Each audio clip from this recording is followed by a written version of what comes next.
Hi foodies, welcome to Platter Pleaser series in which we are going to share wonderful tasting platter recipes along with tips and tricks to make it so easily and cost effective. In this episode number 1, we are going to see Indochinese platter. Let's go. Onto one stove I have 4 cups of water kept in an anodized pot, and onto the other stove I have kept 2.5 cups of water in a stainless steel pan. Here I have taken 1.5 cup of India Gate basmati rice. It's so nice. Let's get it washed before the water comes to a boil.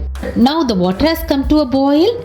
Let's add 150 grams of soya chunks into it and then switch off the flame. This water also has come to a boil. Let's add in adequate salt and oil that's needed for the rice. I'm going to put in this washed rice and cover it. Let's keep the soya chunks covered for 10 minutes and let it soak in warm water. While the rice is getting ready, I've chopped all the veggies that's required for the fried rice and the Manchurian. So here almost the rice is getting cooked. Let's check the consistency of this rice. You have to cook almost 95% and then drain it off. I'm adding it to a plate. Look here how the rice is perfectly cooked and not sticking to each other. Do not throw off this remaining water that is left over from cooking the rice. We are going to use this as a soup stock. I have drained the soya chunks, squeezed off all the excess water and marinate it with some salt, Kashmiri chili powder. I love adding Kashmiri chili powder because it gives a beautiful natural color to any dish, and a tablespoon of ginger garlic paste. Mix it thoroughly. Instead of soya chunks, you can also marinate mushrooms, paneer or baby corn and make a wonderful Manchurian. To this I am going to add 2 to 3 tablespoons of corn flour until it's well coated, so that while deep frying it gets a nice crispy outer layer. In iron kadai I have taken some peanut oil.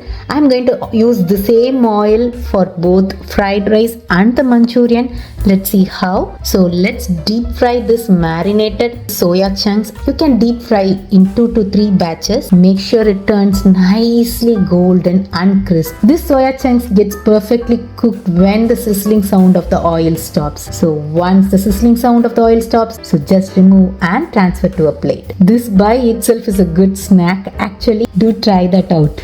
So I fried my soya chunks nearly in 3 batches. While frying it, I also cut some onions and some bell peppers that's needed for the Manchurian. I always prefer to deep fry my dishes in an iron pan. I have completed my deep frying and now I'm going to clean this space simultaneously so that at the end of making the platter we will not feel so messy in and around.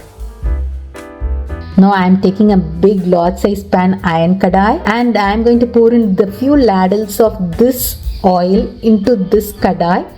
This will not only save the resource but it really have a good flavored oil for the fried rice. And I am also having some leftover oil in the medium sized pan for making my Manchurian sauce. Once oil is nice and hot, let's add 1 chopped onion, saute it thoroughly and then add carrot juliennes and cut green beans into it. Saute it thoroughly, add green bell pepper to it, saute it thoroughly. Generally the fried rice tastes so good when you cook it in very hot oil in a wide bottom kadai in full flame.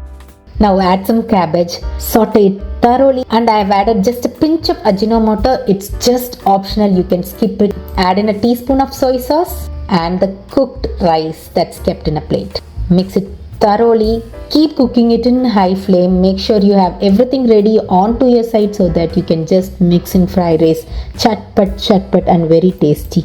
When it's almost done, sprinkle a nice amount of white pepper. You can also add black pepper, but I love adding white pepper because it will not change the color of the fried rice. Garnish it with some spring onion greens and your fried rice is ready. You can just transfer it into a bowl. Meanwhile, let's make the soya chunks Manchurian with this oil. Add in the chopped onion part of the green onions and fry it nice. If you don't have spring onions, you can add your plain onions, but this spring onions is really flavorful for the Manchurian sauce. Here I am taking a tablespoon of soy sauce. Let's throw in some onion and bell pepper that's been chopped for the Manchurian. Saute it thoroughly and let's add in again 2 tablespoons of red chili sauce. Mix it thoroughly. When this onion and bell pepper gets sauteed thoroughly, now add in the mixture of soy and red chili sauce. You should not add it completely. You need some left for your soup as well. So I am adding little by little of this mix and saute it thoroughly. Add in 3/4 cup of water to it and wait for the water to come to a nice boil. You can also add vinegar to it. I don't like adding vinegar to my Manchurian sauce. Somehow I don't need that tanginess. When the water comes to a boil, add in the deep fried soya chunks. Mix it well until it's well coated with the Manchurian sauce. Here I have taken 2 teaspoons of corn flour. I added in some water and mixed and made it into a concoction. Add in some salt and pepper that's needed for the Manchurian sauce, and once the soya chunks is nicely coated, pour the mixture of corn flour concoction into it.